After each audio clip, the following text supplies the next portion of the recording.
Well, I feel like you're dealing with a family situation because we have the Ten of Cups in the center. This may involve an earth sign because we have the Queen of Pentacles here. So this can be a Virgo, Taurus, Capricorn that you're dealing with. Okay. I can also see a Leo because we do have strength next to the Queen of Pentacles. There's a family situation, a family, maybe even children involved in a situation. And I'm trying to see here because it's so interesting that we have the Nine of Cups, sacrificing a wish. It's like sacrificing a desire, needing strength to overcome that because it's almost like what you wanted, your dream family, your dream home, you're needing to sacrifice the idea of it or some aspect of it because reality is different than what you wanted it to be. So there may be a period of mopiness, melancholy, but ultimately this is a good thing because by walking away from this false fantasy, you're seeing things for what they are and you're able to actually be present emotionally and experience what is in front of you and the world you do have. And this ultimately leads to transformation with the Judgment card being the overall energy. New life, new way of perceiving life, perceiving home life, family, children, relationship dynamics with children or, parents, or with ex-spouses or people we have children with. That's all possible here. I want to say that there's an understanding or there's a realization that something that maybe wasn't emotionally mature, maybe it was a time in the relationship or maybe it was you or the other person, this emotional immaturity, it didn't get anybody anywhere. And ultimately what it's doing is it's leading you to not getting what it is you want. You're realizing your mistakes. I think you were too feisty. Well, let's see. Let me draw some oracle cards here and see what we get. It's not terrible because ultimately what it is you're seeing a situation for what it is, and you're finally maybe understanding that things aren't what they appeared to be or what you wanted them to be, what you hoped them to be. And that's okay though, because things are okay just where they are.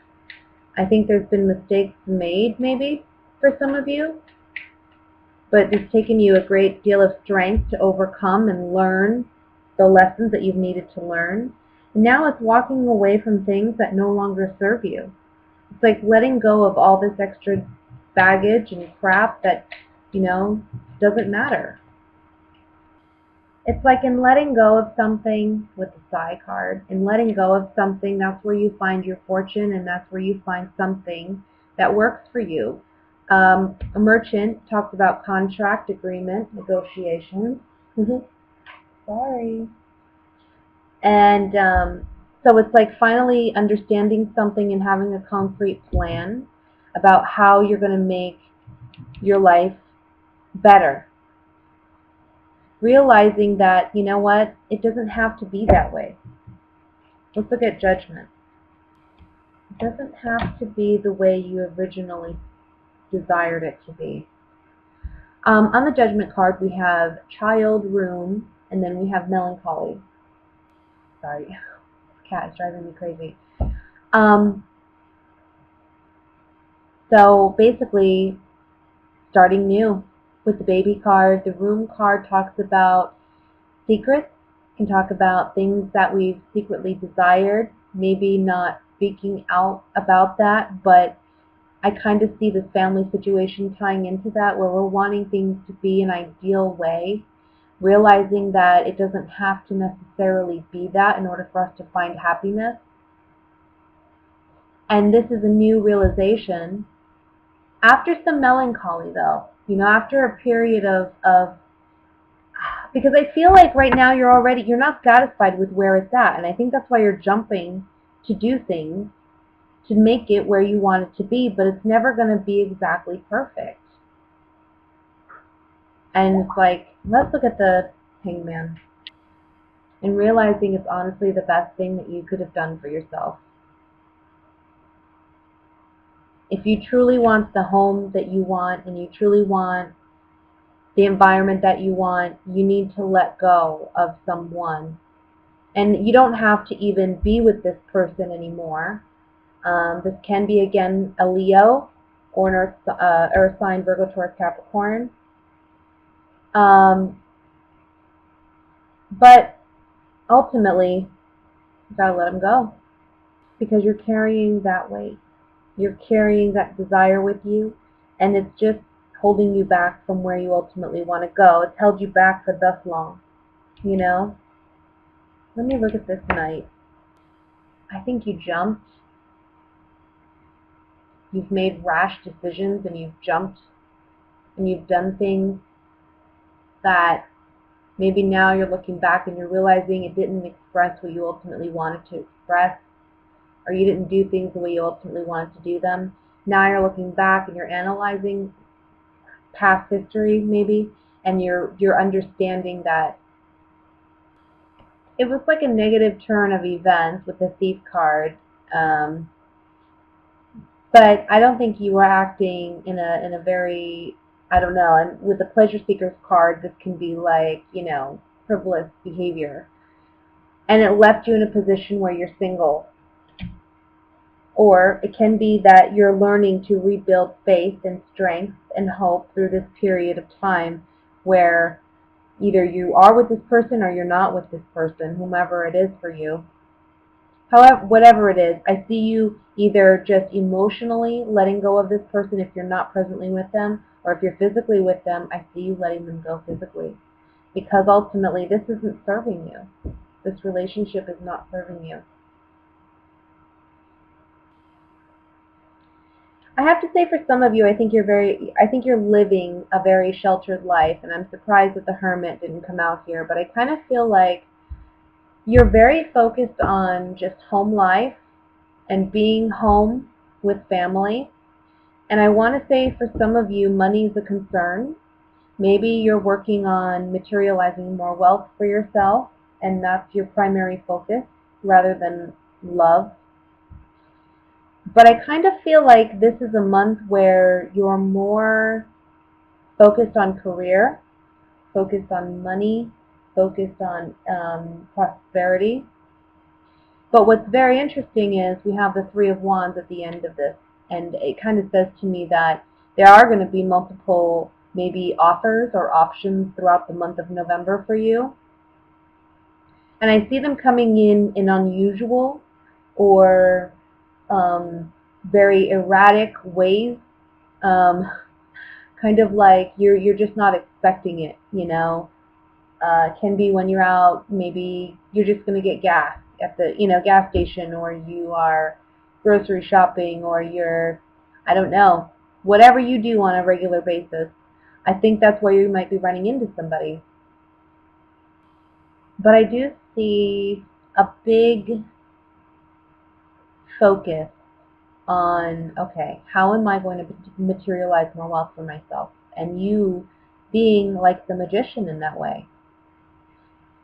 I also want to say that for some of you, love has been a challenge. Maybe you have felt like you don't deserve love, or there's some type of doubt about whether or not love is for you. And you've held on to this belief for far too long. I think this is a belief that maybe you've carried for some time, maybe since childhood, and it may be something that unfortunately for some of you was ingrained in you. It was taught to you as a child from family. And so this is something that I think you have been working on, and if you haven't been, this month of November may be a month where you start doing that. And it's in healing these wounds that you manifest love for yourself, and you bring love to your doorstep with the Three of Wands.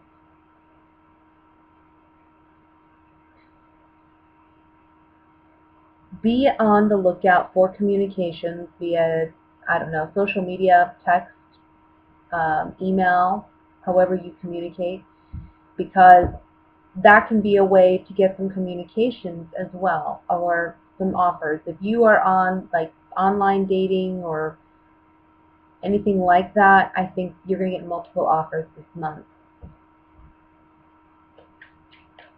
want to look at the Five of Cups. I'm sorry, Five of Pentacles. Why am I not pronouncing readings correct here? Sorry guys, I've been doing readings all day, trying to get caught up. So yeah, there's a lack of belief in love, in that love is for you, and it's in rebuilding that faith and rebuilding that I want to say rebuilding that trust too, that love can be for you. Because for Scorpios, trust is a big thing, and it's really hard for a Scorpio to trust. It's something that builds over time, and even then, how much does a Scorpio really trust anybody? I mean, do we honestly even trust ourselves, And I say that because I'm a Scorpio moon. I have a bunch of different things in Scorpio, so I can relate to the energy. But this is really about you learning to have faith in not only love, but have faith in yourself too, that you can find love. Look, it's in tearing everything down and rebuilding and restructuring and relearning love patterns, that we rebuild ourselves and draw love to ourselves. But the enemy card is saying that you've been your own worst enemy because you've been feeding yourself BS, pretty much. If you have negative thoughts or opinions about yourself, in love, in relationships, I'm not worthy, love's not for me, I'm never going to have the kind of love that I want, well, that kind of negative self-talk is drawing the kind of negative energy that you don't want, either the wrong kind of partner or no love at all. So you got to be careful with how you talk about love and how you feel about love. Always try to be in control of your thoughts. It's a hard practice, but when you actually start practicing trying to control your thoughts, catching yourself when your mind starts going in that direction, you can really start to manifest what it is you do want. And that is emphasized here with the Magician card. Okay? Ultimately, it's about you being in control of yourself, of your destiny. That's what the Emperor is. He rules the empire. He doesn't let anybody else make the decisions for him. So you can't let your emotions rule you. It's holding you back from what you ultimately desire. Now for my coupled Scorpios. It's interesting because I feel like you may be involved with an air sign. So we have Libra, Gemini, Aquarius with the Queen of Swords. And I feel like there's some confusion on your part as to whether or not this is somebody that you want a long-term potential with, or maybe if you even want a relationship with. I think you see this person as your equal or as your partner, but for some reason it feels like with the Six of Pentacles here, it's almost like there's a lack of balance in this relationship. And there's some confusion about whether or not that is, I don't know, it's almost like you're confused about whether that imbalance is really there. Or is it just you're being told that by this person? Like maybe this person feels as though, I don't know, that you're controlling the relationship too much. They may be telling you this and you're telling them, well, I don't know, I don't really see it that way. I think it's pretty fair. But at the same time, I don't know, there's a part of you that kind of questions it. I also feel like you're kind of questioning whether or not this person is really your ideal mate. Maybe because there's a lot, there's just too much here about decisions and the number 2 and choices. So there are choices here to be made about whether or not this relationship is truly your ideal relationship, your ideal partnership, whether or not this person's going to be there through thick and thin, and or whether or not this person's like taking you down a path that you don't necessarily want to be on. But I feel like you're very confused because we have the 7 of Cups and then this woman here with the 2 of Swords, she's blindfolded. She doesn't really see things for what they are. So I kind of feel like for some of you, you may be putting this person on a pedestal when they don't really need to be. And the fact that you're having these doubts, this is your intuition that you need to listen to, okay, when you make decisions. Because right now, you feel like you don't have enough information to make the decision. Or in the month of November, you may feel that way. It may be something as simple as communicating with your partner to create that balance back into your relationship.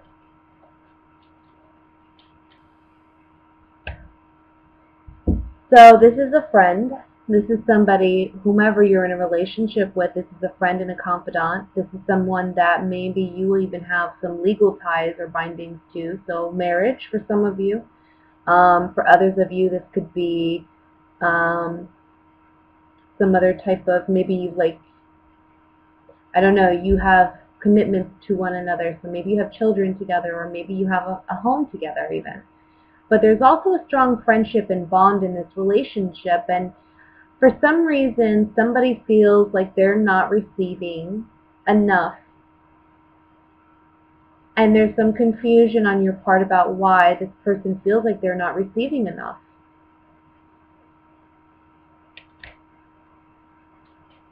It's putting you on edge, and it's making you feel a little apprehensive, like, you can't truly just be completely comfortable. Let's look at the 6 of Pentacles.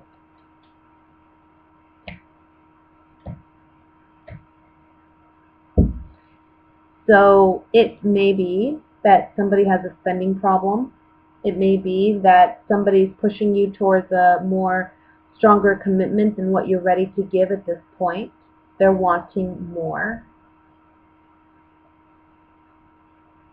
And you kind of see it as a self-serving attitude rather than it being something that is equal. Like, we're making this decision together because we want this decision together. It's more like maybe they're pressuring you into marriage and you're not ready to make that commitment yet, but they keep pushing and pushing. And you see it more as a self-serving thing rather than something that's going to benefit you as of right now.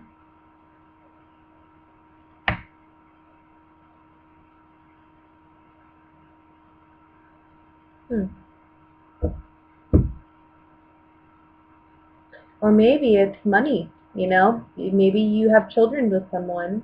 You have the wife card. Maybe it's just a couple, a married couple that, finances aren't equally shared. And there's a feeling like, one person holds more control because of that than the other.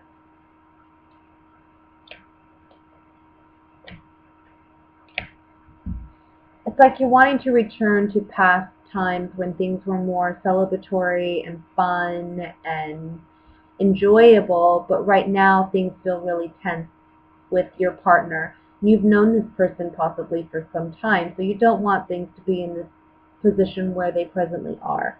So it's like I have to make a decision about how we're going to make this work.